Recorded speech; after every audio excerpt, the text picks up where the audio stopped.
అనగనగా ఓ అడవిలో ఓ పక్షి పిల్ల ఉండేది. దాని పేరు టిక్కు. దానికి ఇంకా ఎగిరేంత పెద్ద రెక్కలు రాలేదు, కానీ చెట్టు పైదాకా ఎగరాలని ఆశ ఉండేది. అందుకోసం ప్రయత్నిస్తూ ఉండేది. అది చూసి మిగతా పక్షులు నవ్వుతూ ఉండేవి. నీ వల్ల కాదు, నువ్వు ఎగరలేవు అని నిరాశపరిచేవి. కానీ టిక్కు వెనక్కి తగ్గలేదు. ప్రతిరోజు ప్రాక్టీస్ చేసేది. రోజు రోజుకు మరింత బలంగా ప్రయత్నించేది. అందువల్ల ఎప్పటికప్పుడు మరింత ఎక్కువ ఎత్తుకు ఎగరగలిగేది. ఒక్కోసారి జారి పడిపోయేది. కొన్ని రోజుల తర్వాత ఓ రోజు బలంగా ప్రయత్నించి చెట్టు పై వరకు చేరగలిగింది. చెట్టు పైనుంచి ఈ ప్రపంచాన్ని చూసింది.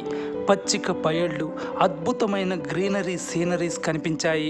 దూరంగా కొండలు, పర్వతాలు చూసి టిక్కు మనసు ఆనందంతో నిండిపోయింది.